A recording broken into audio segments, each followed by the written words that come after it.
Assalamualaikum warahmatullahi wabarakatuh. Apa kabar sobat sekalian? Jumpa lagi di channel Enerpol. Kali ini kita akan membahas berita hangat, yaitu terkait kebocoran dokumen ya, dan yang sempat viral, yaitu informasi dari Indrayana tentang sistem pemilu yang akan diputuskan oleh MK. Ya, sudah dijelaskan bahwasanya itu bukan kebocoran, tetapi informasi yang diterima dari seseorang yang dianggap kredibel.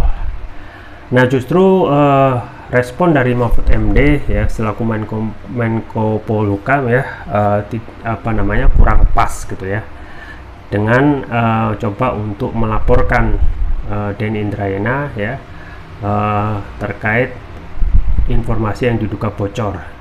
Tapi ada yang juga sangat teliti ya, dari pengamat ekonomi, yaitu bagaimana dengan kebocoran dokumen yang lain, yaitu Firly Bahuri. Ternyata memang ada beda perlakuan.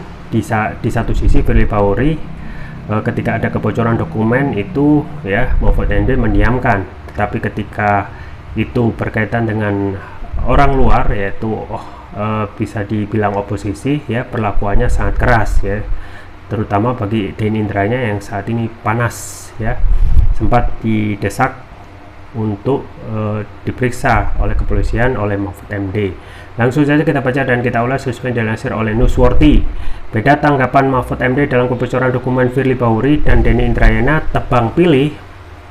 Newsworthy Jakarta. Pegiat media sosial Lukman Simanjuntak menyoroti perbedaan tanggapan Menko Polhukam Mahfud MD dalam kebocoran dokumen KPK yang diduga melibatkan Ketua KPK Firly Bahuri dan kasus Denny Indrayana.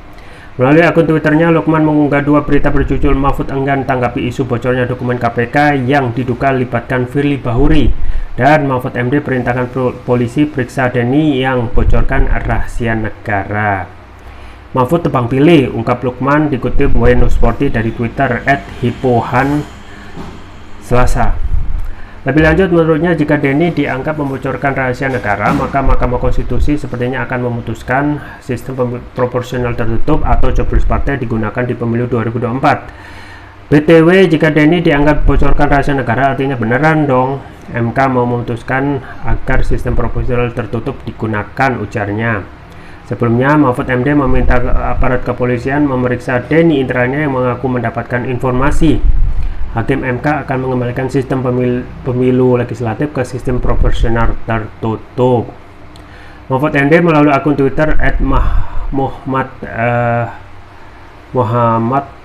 @Mahfud MD menanggapi pernyataan ex Wakil Menteri Hukum dan Hak Asasi Manusia tersebut, mengaku mendapatkan informasi mengenai putusan MK dengan proporsi 6 hakim setuju dan 3 hakim menolak. Adapun proporsional tertutup digugat oleh kader PDIP ke MK. Info dari Denny ini jadi presiden buruk, bisa dikategorikan pembocoran rahasia negara. Polisi harus selidiki info A1 yang katanya menjadi sumber Denny agar tak jadi spekulasi yang mengandung fitnah, kata Mahfud dikutip Republika.co.id di Jakarta Senin. Mahfud mengingatkan putusan MK sedianya tak boleh dibocorkan sebelum dibacakan. Dia menegaskan putusan MK tersebut menjadi rahasia ketat sebelum dibacakan. Putusan MK itu menjadi rahasia ketat sebelum dibacakan, tapi harus terbuka luas setelah diputuskan dengan pengetukan palu vonis di sidang resmi dan terbuka, kata ex ketua MK itu. Ya, itu ya sobat sekalian terkait dengan perlakuan beda antara dari Mahfud MD terkait dokumennya bocor ya, sama-sama bocor. Di satu sisi Firly Bahuri dia enggan untuk bertindak lebih lanjut ya ketika dokumen itu dari orang luar, yaitu Denny Indrayana, langsung ditanggapi keras, menyatakan untuk segera memeriksa Denny Indrayana dan lain sebagainya. Dan ini kembali lagi gitu ya, ciri khas dari kekuasaan yang sudah berkuasa dengan enak ya. Salah satu hal yang kadang dilupakan oleh kekuasaan, bahwasanya kekuasaan mereka itu ya yang membiayai adalah rakyat melalui APBN, melalui pajak rakyat, yang seharusnya ya sadar ya lebih mendahulukan kepentingan rakyat ya, dalam hal ini menghormati segala bentuk kebebasan berbicara yang bisa dipertanggungjawabkan dan tidak merepresi dengan dikit-dikit melaporkan ke pihak berwajib ya.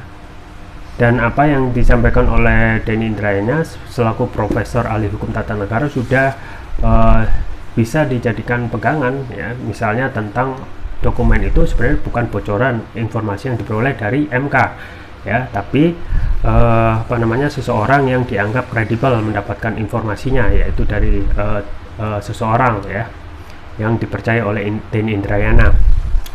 Dan ini kembali lagi gitu ya, bahwasanya apa yang dilakukan Denny Indrayana menyampaikan informasi dalam rangka untuk kontrol publik yang terkait sistem pemilu yang sekarang banyak sekali pelanggarannya dilakukan oleh MK. Sebelumnya memutuskan hal yang sama yang di luar wewenang MK, yaitu memperpanjang masa jabatan pimpinan KPK yang semula 4 tahun menjadi 5 tahun, yang itu merupakan wewenang DPR. Dan sekarang terulang, ya, di waktu yang belum lama gitu ya, terkait dugaan, ya, sistem pemilu yang coba untuk direcoki oleh MK, yang sebenarnya ini adalah open legal policy, ya, wewenang DPR, tapi MK coba bermain, ya, untuk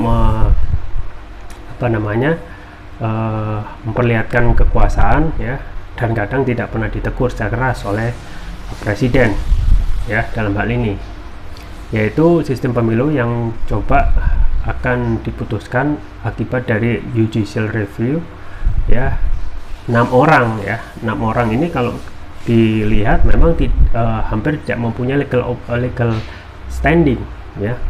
Nggak ada kerugian yang berkaitan dengan 6 orang yang melakukan judicial review tersebut terhadap sistem pemilu, ya. Dan ini harusnya sistem open legal policy yang harusnya diputuskan oleh DPR gitu ya. Jadi meskipun nanti informasi ini benar-benar valid, ya, ini hanya informasi untuk mengontrol publik, ya, public control, yang harusnya, ya, sedari awal kita ketahui reaksi publik terhadap keputusan ini sangat keras, maka bisa jadi, ya, nanti keputusannya beda lagi, ya, melihat test the water, ya, reaksi publik terhadap dugaan putusan MK nanti yang akan mengubah sistem pemilu dari tertutup menjadi terbuka menjadi tertutup. Kita tunggu saja ke depan tentang putusan MK ini, apakah selaras ataupun tidak selaras, dan bagaimana selanjutnya terkait dengan informasi dari Denny Indrayana, apakah dianggap sebagai informasi yang dapat fungsinya sebagai kontrol publik yang masyarakat inginkan untuk mengontrol, ya, kesewenang-wenangan keputusan MK yang saat ini terkesan di luar dari kewenangannya. Itu saja yang bisa saya sampaikan, semoga bermanfaat. Jangan lupa like, share, dan subscribe. Sampai jumpa lagi. Wassalamualaikum warahmatullahi wabarakatuh.